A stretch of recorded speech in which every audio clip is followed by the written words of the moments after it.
your shirt. Hey guys, welcome back to my channel. Today's video is all about C-sections. I'm having my fourth C-section, so I feel like I can give some advice on what to bring for your scheduled C-section, or if you're thinking about what if I potentially have an emergency C-section and all the things. So let's get into today's video. So I'll give you a little bit of a backstory on how I came about to have my fourth C-section. So with my first, I was supposed to go in about 40 weeks to be induced, and because of like overpopulation at the hospital, it was so crowded that they couldn't get me in until I was like 41 and a half weeks, I believe, or a little over 41 and a half weeks pregnant. And I was induced. It wasn't really going. My body was not starting up labor. Once I was in labor, I was progressing, and then I got my epidural, and the rest of the time I just slowly progressed over the course of like a couple days. And then finally, when it was the day to start pushing, and I was 10 centimeters, I was so physically drained and exhausted that I couldn't push. So we went ahead and I had a C-section, and lo and behold, she was almost 10 pounds. So I'm glad I did not push her out. So that's how my C-section story kind of started. So I had her emergency C-section, and then my second, I was going to try for a VBAC, but my doctor recommended me not doing it because I had a previous like big baby, and he didn't want me to risk rupturing. So I went ahead and had him, and he was 8 pounds, 1 ounce. And I mean, 8 pounds is still a good sized baby, but I feel like that for me, I probably could have gave birth to him. He was definitely a lot smaller. And then with my third, I was like, okay, this is the time. I'm going to have a VBAC. But my doctor recommended me not to having a VBAC because I had been diagnosed with gestational diabetes. And I also had low amniotic fluid around the baby, and the baby's stomach was kind of enlarged from the diabetes. I was at risk of preeclampsia. I had a lot of different things going on, and my cervix was shortened like earlier in the pregnancy. So I just had a lot going on. So my doctor really did not want to risk it, and she thought that a repeat C-section would be good for me. And so because I went over that 3 C-section like threshold, after that many, my doctor was not comfortable with me having a VBAC. So yeah, so here I am with my fourth one. I have another high-risk pregnancy, kind of similar stuff that happened with my third pregnancy. So I am just gonna go ahead and have a repeat C-section again. I'm pretty sure that I'm going to be tying my tubes this time as well, because she's gonna take a look. My doctor's gonna take a look and see how my scar tissue is down there, make sure everything has healed nicely over the course of the 4 pregnancies. But it's looking like I might have to close up shop, and this might have to be my for sure last baby. I always thought I would have like 5 or 6, but I'm definitely grateful for the 4 I do have, and especially having C-sections, like that's really hard on your body to have that many in a row, especially since I've had all my kids 2 years apart, except for this one I'm having 19 months apart from my third. So, and I had a miscarriage in between all of them. It was my third pregnancy. I miscarried that baby. So my body has had 5 pregnancies in the course of 6 years. So that's a lot on my body. I've just put a lot of stress and recovery on myself, and I feel like I need to have time to heal. And my 30th birthday is coming up in a year and a half. I always knew that I wanted to be done having kids by the time I was 30. So I feel like it's just time. 4 kids is like, even if I had a 5th, I know I would want to have a 6th.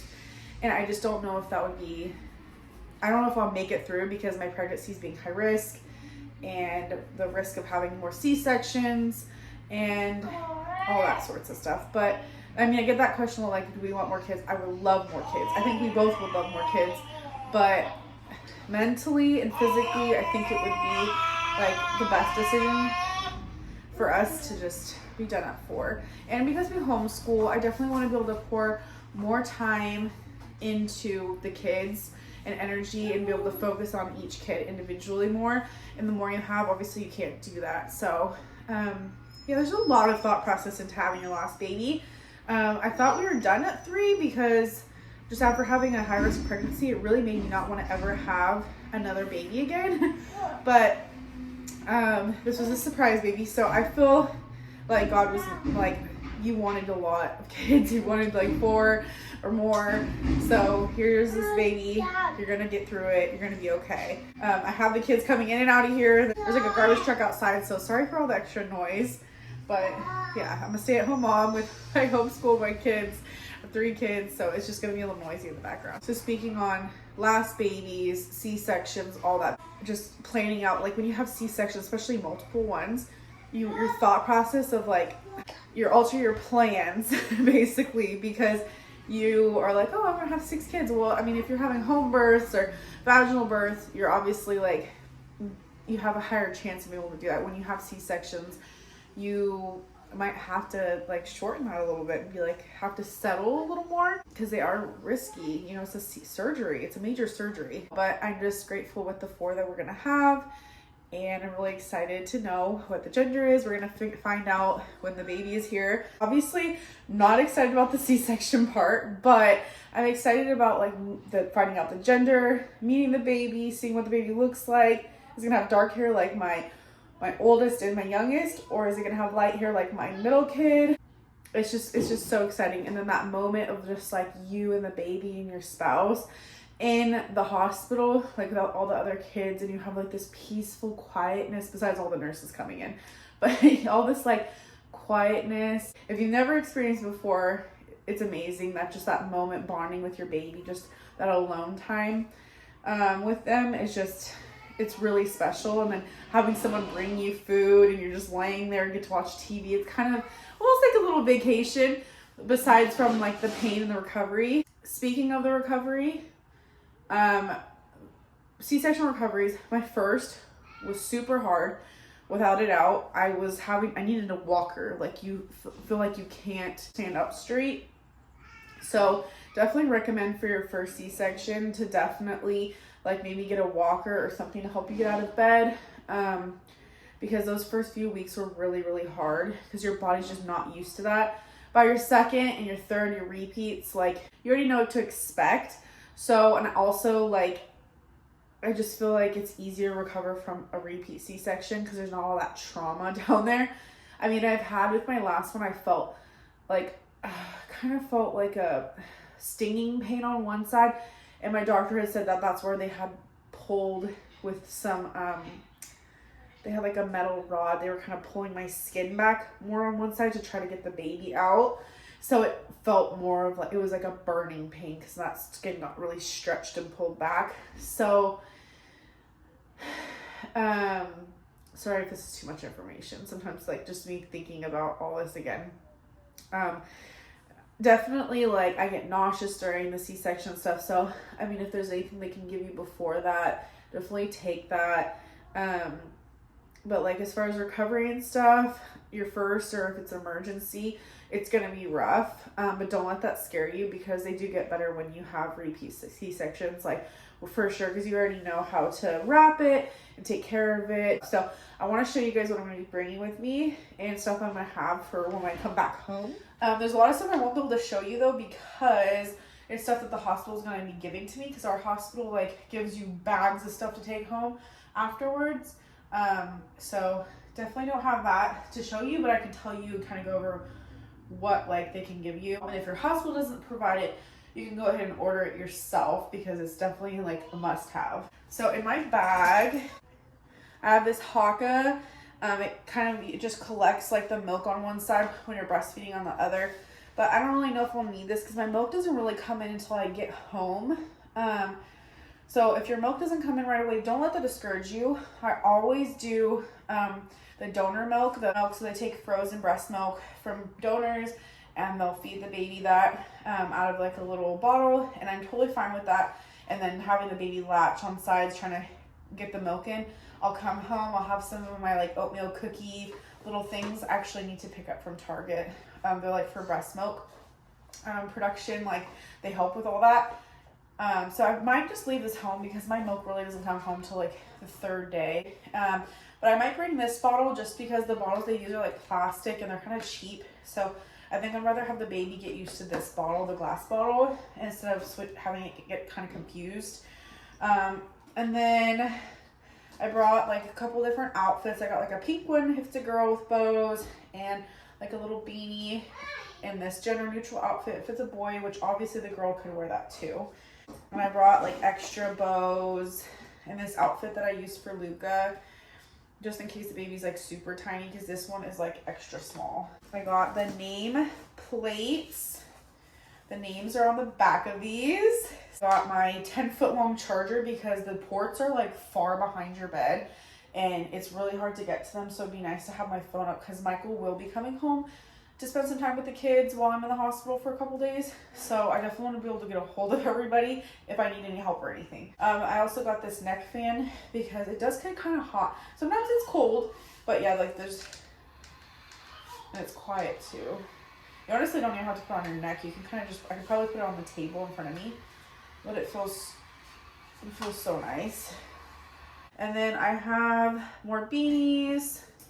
And then I have an outfit. Usually I'm just in like my nursing bra and then a giant diaper and that's it. I'm like basically walking around the room naked because they're checking on you. They're constantly pulling your stuff up, your gown. I don't even wear a gown. It just gets so uncomfortable. But they're constantly pulling up stuff and having to check on everything and push on your stomach. So it's just easier being in like a breastfeeding bra and your diaper with pads and stuff. Than wearing clothes. And I just wait until after I take my shower, which is like kind of like the day before you leave or the day you leave. And I'm gonna put on this. I got this outfit at Walmart. It's by Joyspun. They have some really cute stuff, the Joyspun company. But this top was $8 and the bottoms were $12. And it's just like a tank top. This one doesn't look like it's for nursing, but it's so stretchy that you could totally lift it up. It has like a built-in bra, and then the bottoms are just like really comfy, and it's kind of like this ribbed material.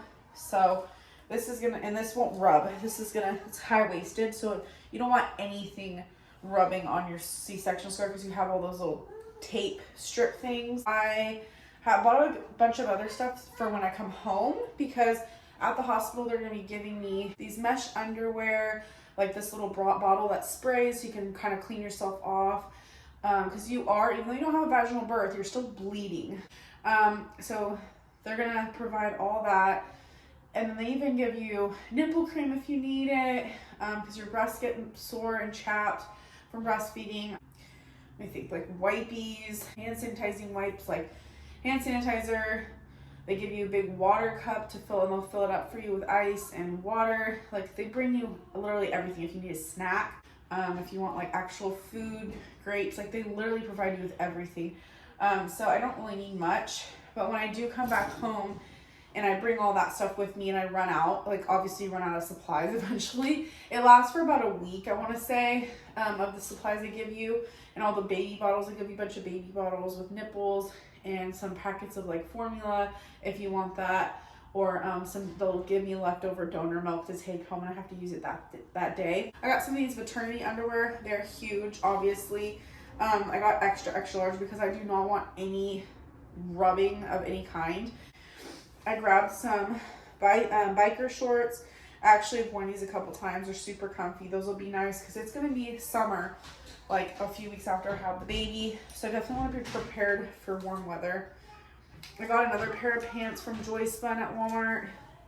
These ones come up high. They have like a little drawstring, but super baggy, and they kind of are like more like a capri pant. So these are going to be super nice for the summer as well, because those first few weeks you just want to wear loungewear. Even if you leave the house, like you want to be comfortable because you're bleeding for like over a month. So maxi pads that I'm going to be using. I really like the Always brand, but I just grab like the super long ones with the wings. They don't slip around.